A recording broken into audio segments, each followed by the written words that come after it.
Hello class. This is a re-recording of lecture that took place this past week. This lecture will focus on personality as well as interest. You should have completed by now your MBTI and Strong-Collins self-type, as well as your assessment, career assessment. If you haven't, you want to make sure that you take time to do that. I would suggest prior to reviewing this lecture. As we begin, we will focus first on personality. This is a cute quote by Dr. Seuss. Today you are you, that is truer than true. There is no one alive who is youer than you. When we look at our personality, there will be preferences that you demonstrate in work environment, in school, with family, with friends, with your siblings that are pretty much characteristic of who you are. So this first assessment, the MBTI, will allow you to see your preferences and how you respond in various environments and situations. But before we get to the assessment itself, I would love for you to take a moment and actually do a small exercise for me. So if you have time, get out a sheet of paper. Write your name on that sheet of paper, your first and last name. So take a moment and do that now.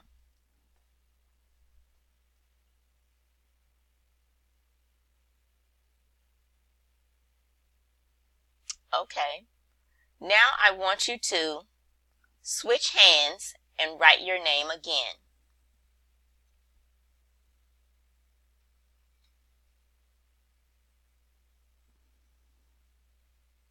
So let's take a moment. How did you feel writing your name the first way? What are some adjectives that will best describe that? Whatever those are, I would love for you to write those down next to the way you wrote your name the first time. Some students have indicated confident, sure, relaxed, no thought to it at all. So write down some phrases that help you to remember how you felt when writing your name the first way. Now, how did you feel writing your name the second way? Go ahead and list adjectives and phrases that best describe that second way. Some students have indicated awkward, felt funny, frustrating, hard to do, took a lot of time and thought.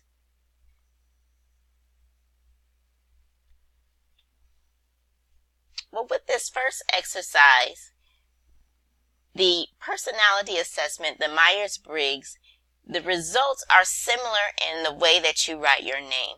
So, if you write your name the first way and you're confident, you're sure about it, when you receive your results, what it's saying is your 4 letters of your type is saying this is how you naturally respond in various environments. These are your preferences in the way you respond in these environments. Now, you may say when you look at your results, well, I don't necessarily agree fully with the type. I actually might believe I'm the opposite letter than what is being demonstrated for me. Well, that may be true. And if so, it could come natural to you, but chances are the opposite letters of your type would suggest how you write your name the second way. That yes, you can carry out the characteristics of those of the opposite type. However, it may be awkward, it may be difficult to do, it may not feel fully natural to you. So we're not saying that you can't do the opposite type. We're just saying it may take a little bit more time and a little bit more effort. So what do I mean by types?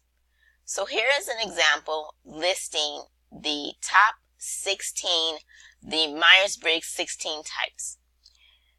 You will find your type here somewhere on the screen.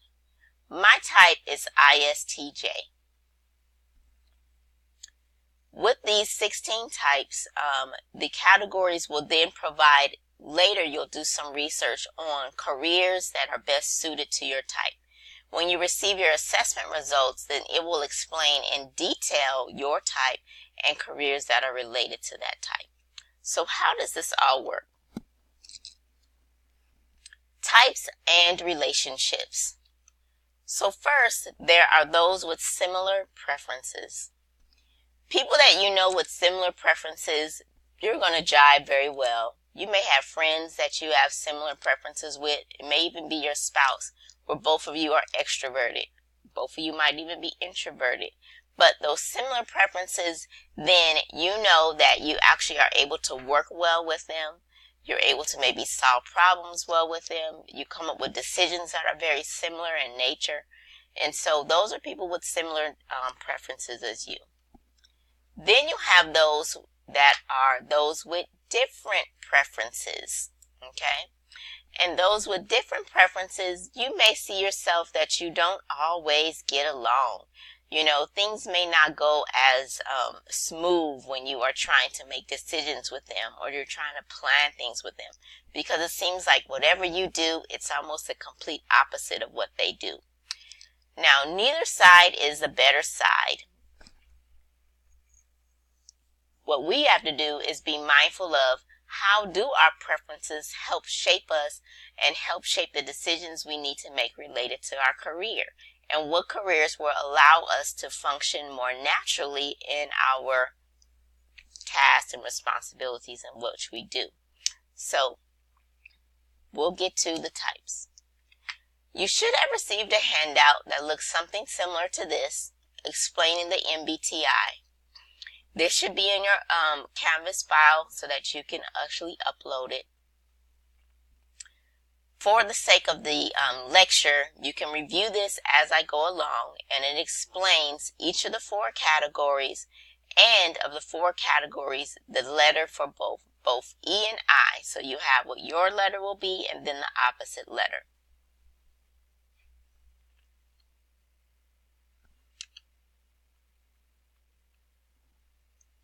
So here we have what the 4 categories are in a more bold statement. Extroversion versus introversion, sensing versus intuition, thinking versus feeling, and judging versus perceiving. Extroversion has a lot to do with our energy. Sensing and intuition have to do with information. Thinking and feeling are related to decisions. And judging and perceiving are related to our responsibility and or outer world.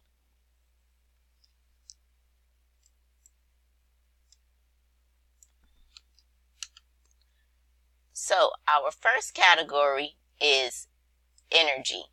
How do you gain your energy? How are you motivated to actually complete your task, responsibility, and or work with others?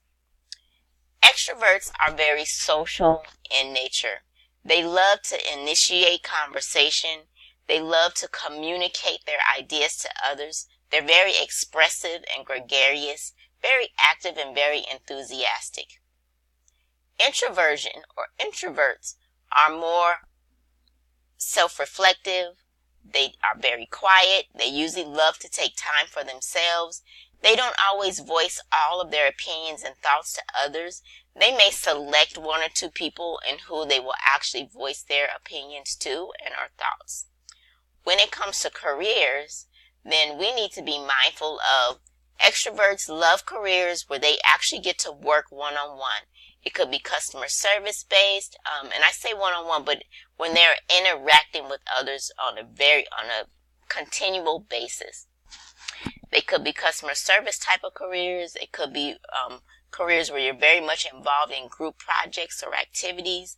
They love that interaction with others, and so they need it to actually be motivated throughout their day.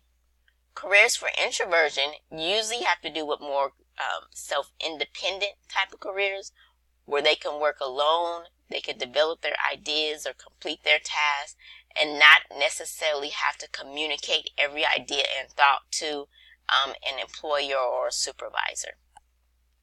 So what you want to do is think through, what are you? Are you E or are you I?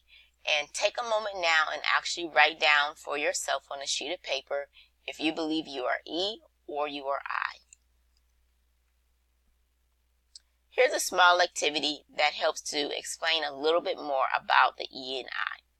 You're going to a party with a friend. Your friend knows everyone, but you know no one, and you have to be there for 4 hours. What's your experience like? How will you navigate the room?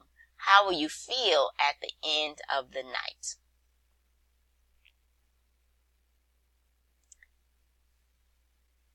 Just take a moment and think about your response to this if this were you in this situation.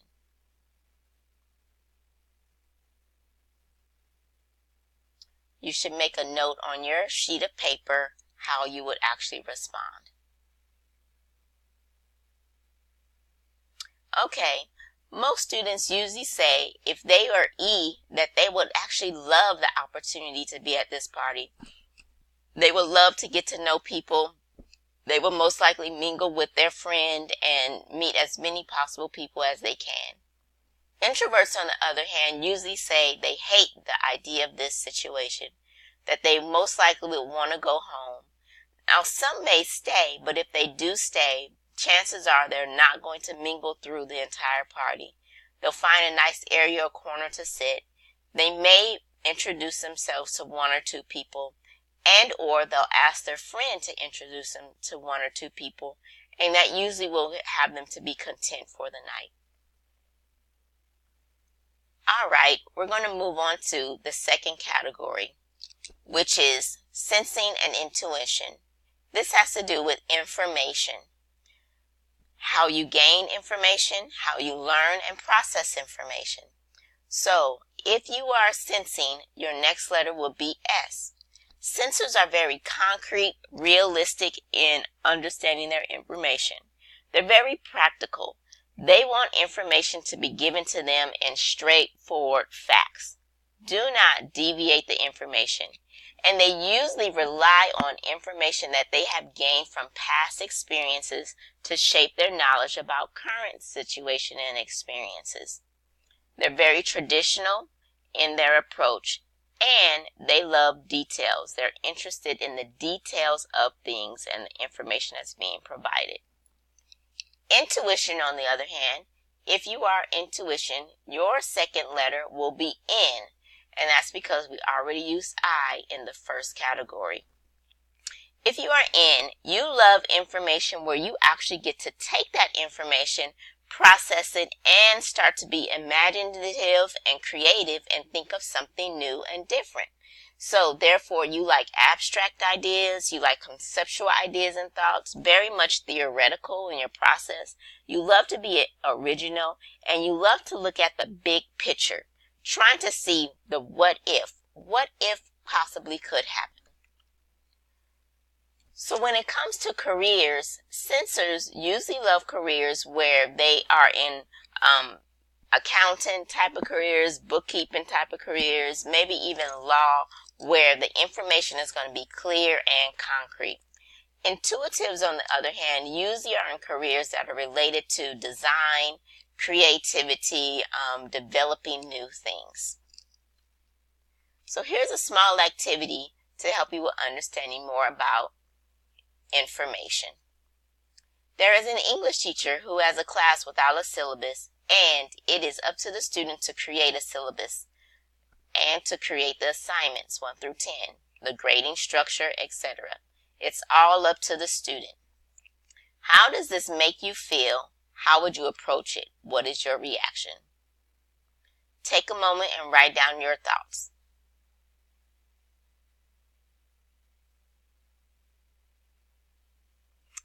Okay, usually in this situation, those who choose S for sensing usually are very much into actually creating their own structure of a syllabus.